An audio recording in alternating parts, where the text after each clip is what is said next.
پاکستان کی عورت وکیل ہے جس کا نام سیفی علی خان ہے. اس نے ایک بیان کیا کہ حضرت فاطمہ الزہرا سلام اللہ علیہا دربار میں گئیں اور ان کو حق نہ ملا، یعنی ان کو انصاف نہ ملا، خالی واپس لوٹ آئیں. یہ اس کا بیان ہے. تو میں Ahmad Hasan Qadri Amroha U P India اس کے بیان کی تائید کرتا ہوں، تصدیق کرتا ہوں. جو اس نے کہا ہے وہ صحیح ہے. اور وہ صحیح کیسے ہے؟ سامعین محترم، ہر تاریخ میں اسلام کی کوئی بھی تاریخ ہو، بلکہ عیسائیوں کی، یہودیوں کی، کسی بھی تاریخ کو اٹھا کے دیکھ لیجیے آپ، حضرت فاطمہ الزہرا شہزادی کونین، مادر حسنین، بطول بنت رسول، اپنے باپ کے انتقال کے بعد، یعنی محمد الرسول اللہ کے انتقال کے بعد بادشاہ وقت، خلیفہ وقت کے پاس گئیں اور کہا کہ مجھے میرا حق چاہیے.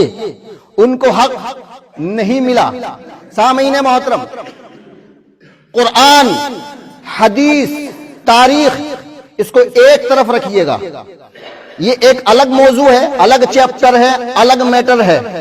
قرآن، حدیث، تاریخ، اس کو تھوڑی دیر کے لیے الگ رکھ دیجئے گا. نبی کی بیٹی فاطمہ دربار میں گئی، 4 گھنٹے تک کھڑی رہی. کتنے گھنٹے تک کھڑی رہی؟ کوئی توجہ نہیں کی گئی، نہ ان کی عزت کی گئی. سامعین محترم، یہ فاطمہ معلوم ہے کون ہے؟ یہ وہ فاطمہ ہیں کہ جب حضور صلی اللہ علیہ وسلم کے پاس تشریف لاتی تھیں تو حضور صلی اللہ علیہ وسلم ان کے استقبال کے لیے کھڑے ہو جاتے تھے. یہ کون نبی ہے؟ یہ نبیوں کا نبی ہے، رسولوں کا رسول ہے، باعث تخلیق کائنات ہے، فخر موجودات ہے، جان کائنات ہے، اصل کائنات ہے. اگر یہ نبی نہ ہوتا تو کچھ بھی نہ ہوتا. جو کچھ بھی ہے اس نبی کے صدقے میں. جب حضور صلی اللہ علیہ وآلہ وسلم معراج کو تشریف لے گئے، مسجد اقصی میں سارے نبی قطار بنائے ہوئے کھڑے تھے، یعنی نبی کا استقبال کر رہے تھے. سارے نبی محمد الرسول اللہ کا استقبال کرتے ہیں اور محمد الرسول اللہ حضرت فاطمہ الزہرا کا استقبال کرتے ہیں. تو جو نبی فاطمہ کا استقبال کرے اس کی فضیلت کیا ہوگی، اس کا مرتبہ کیا ہوگا، اس کی عظمت کیا ہوگی، اس کی رفعت کیا ہوگی. لیکن اسی بیٹی کو دربار میں بیٹھنے کے لیے نہیں کہا گیا، اس کے لیے کوئی کھڑا نہیں ہوا، نہ اس کو بیٹھنے کی جگہ دی. بھئی نبی تو احترام کر رہے ہیں، ان کے استقبال کے لیے کھڑے ہو رہے ہیں، تو پھر آپ کیا ہیں جو نبی کی بیٹی کو کھڑا کر رکھا ہے آپ نے سامنے؟ حاکم کرسی پہ، نبی کی بیٹی سامنے کھڑی ہے، تو کیا اتنی جلدی آپ بھول گئے تھے نبی کے احسانوں کو؟ سامعین محترم، فاطمہ الزہرا کا حق تھا یا نہ تھا، یہ الگ میٹر ہے، الگ بات ہے. سامعین محترم، یہ نبی کی بیٹی تھی، کچھ حق تھا یا نہ تھا، لیکن نبی کی بیٹی اپنا حق لینے کے لیے گئی تھی تو کچھ نہ کچھ دینا چاہیے تھا. وَأَمَّا السَّائِلَ فَلَا تَنْهَرْ، اللہ نے ارشاد فرمایا کہ سائل کو جھڑکو مت. یہ تو ایک عام سائل کی بات ہے، لیکن جس کے صدقے میں اللہ نے ساری کائنات کو بنایا ہے، اس نبی کی بیٹی دربار میں آئی ہے اور اس کو کچھ نہیں دیا گیا. بھائی حق تھا یا نہ تھا، لیکن بحیثیت نبی کی بیٹی اس کو کچھ نہ کچھ تو ملنا چاہیے تھا. سامعین محترم، یہ وہ فاطمہ ہے کہ جس کے گھر سے، جس کے در سے کوئی خالی گیا ہی نہیں ہے.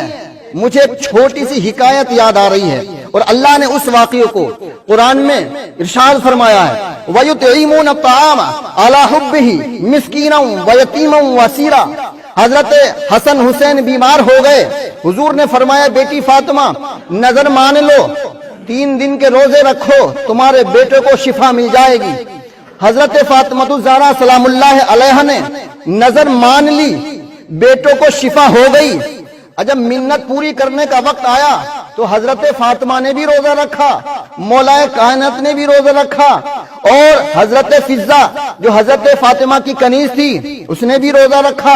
روزہ پورا ہو گیا, جب افطار کا وقت آیا تو بس لقمہ توڑ کے کھانے ہی والے تھے. دروازے پہ دستک دی کسی نے, سائل نے, کہا کہ میں یتیم ہوں, مجھے کھانے کے لیے کچھ دیا جائے. تینوں کے تینوں نے, علی نے, فاطمہ نے, فضہ نے اپنے حصے کا کھانا سائل کو دے دیا, خود پانی سے افطار کر لیا. دوسرا دن آیا, روزہ پورا ہو گیا. پھر جب افطار کا وقت آیا, پھر ایک سائل آ گیا, اسیر آ گیا. سامعین محترم, اس نے دروازے پہ دستک دی, میں بھوکا ہوں, مجھے کھانا دیا جائے. تینوں نے اپنے حصے کا کھانا پھر سائل کو دے دیا. تیسرا دن ہوا, پھر افطار کا وقت آیا, پھر سائل آ گیا. تینوں نے اپنے حصے کا کھانا پھر سائل کو دے دیا. 3 دن تک بھوکے رہے, پانی سے سحری اور افطار کرتے رہے. یہ وہ لوگ ہیں خود بھوکے رہتے ہیں اور دوسروں کو کھلاتے ہیں. لیکن جب یہی فاطمہ دربار میں جاتی ہے تو اس کو کچھ نہیں دیا جاتا. عزیزان ملت اسلامیہ, نبی کا امتی, نبی کا امتی, نبی کی حکومت پر, نبی کی کرسی پر اگر مالک بن کر بیٹھ سکتا ہے تو جب نبی کے امتی کو حق ہے کہ نبی کی حکومت سنبھالے, تو سامعین محترم جب امتی پوری حکومت لے سکتا ہے تو پھر کیا جس نبی کے صدقے میں حکومت ملی ہے اس کی بیٹی کو کچھ نہیں دے سکتا؟ حق تھا یا نہ تھا, کچھ نہ کچھ ملنا چاہیے تھا. نہ ملا یہی نا انصافی ہے, نہ ملا یہی غلطی ہے, نہ ملا یہی ظلم ہے. تو سامعین محترم, یہ وہ فضیلت والے اہل بیت ہیں کہ جن کی اتنی فضیلت, جتنی ان کی فضیلت کو بیان کیا جائے, تعریف و توصیف کی جائے, وہ کم ہے. کسی شاعر نے بس مختصر جملوں میں کہہ دیا ہے, پنجتن کی الفت ہی زندگی کی قیمت ہے. پنجتن کی الفت ہی زندگی کی قیمت ہے.